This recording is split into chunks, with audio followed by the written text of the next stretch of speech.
کتنے لوگ تھے جو ہمارے ساتھ چلتے ہوتے تھے؟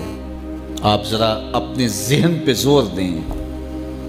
بچپن کے دوست، کلاس فیلوز، کاروباری ساتھی، گلی محلے کے لوگ، رشتہ دار، اعزاء و اقربا، آباء و اجداد، اور کتنے لوگ آپ کے مخالفین، معاندین، یہ ساری ایک فہرست ذہن میں لائیں تو ایک دم خیال پڑتا ہے فلاں بھی چلا گیا، فلاں بھی چلا گیا۔ کوئی سال کے بعد اچانک کوئی بات یاد آتی ہے تو یاد آ جاتا ہے، کوئی 6 ماہ کے بعد یاد آتا ہے۔ کئی ایسے لوگ ہیں کہ سال ہا سال بعد یاد، ہاں وہ بھی ہوتا تھا۔ مٹی کا رزق بن گئے، قصہ پارینہ بن گئے۔ کہانی تو اتنی سی ہے نا، جو اکڑ اکڑ کے چلتے تھے آج وہ مٹی کا رزق بن گئے ہیں۔ جو اپنے بدن پہ چٹکی مٹی بھی نہیں پڑنے دیتے تھے آج ان کے کفن بھی تار تار ہو گئے۔ حضرت غوث اعظم فرماتے ہیں قبرستانوں میں جا کے دیکھو کیسے کیسے حسینوں کی مٹی خراب ہو رہی ہے۔ اللہ اکبر، بدن خاک میں مل گئے، ہڈیاں چور چور ہو گئی، ریزہ ریزہ ہو گئی، قبروں کے نشان بھی مٹ گئے، کتبے بھی ٹوٹ گئے، مٹ گیا مشتاق دل سے رنگ یاد رفتگاں، پھول مہنگے ہو گئے، قبریں پرانی ہو گئی۔ کون کسی کو یاد کرتا ہے؟ اور اسی طرح ہم مل کے مٹی کا رزق بننے والے ہیں، لیکن کوئی ایسا کام چھوڑ جائیں گے، اپنے رب سے جڑ جائیں گے، اپنے رب کے بندوں سے جڑ جائیں گے، رسول کریم کے دامن کو تھام لیں گے تو پھر موت بھی مرنے نہیں دے گی۔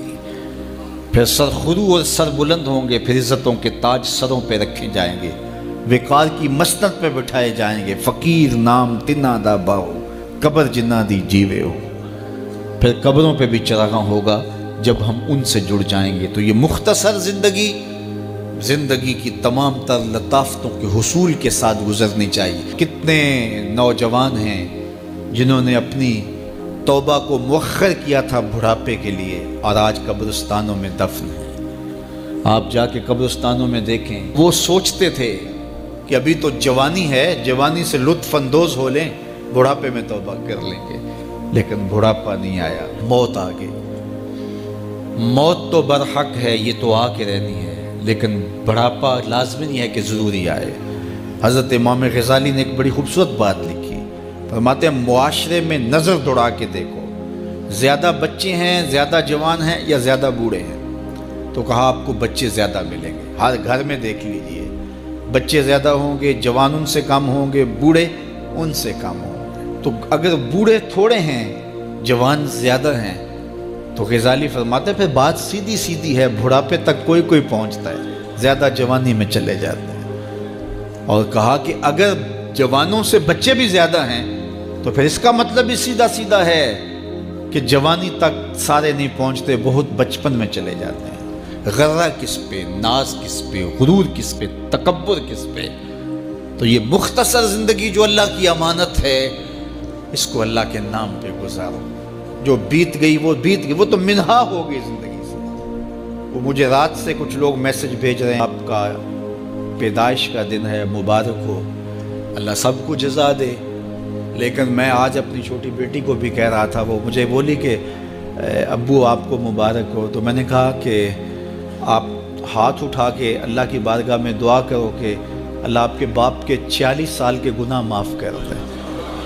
یہ تو زندگی گزر گئی ہے، 46 سال میرے ہاتھ سے نکل گئے ہیں، میں الٹا بھی لٹک جاؤں تو یہ میرے ہاتھ نہیں آ سکتے۔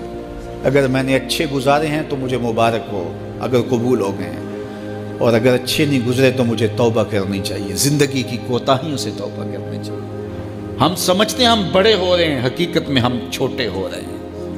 ہم اپنی زندگی کے اہداف طے کریں، زندگی کے مقاصد طے کریں، ساری زندگی اس کے گرد سفر کرنی چاہیے۔ کئی لوگ ساری زندگی گزار دیتے ہیں، ان کو ساری زندگی راستہ نہیں ملتا کہ جانا کدھر ہے۔ وہ کیوں؟ وَأَضَلُّ السَّبِيلَ، اللہ فرماتا وہ بھٹکے ہوئے مسافر ہوتے ہیں۔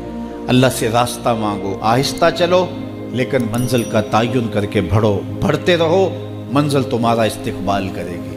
آج مشکل ہے تو کل آسانیاں ہوں گی۔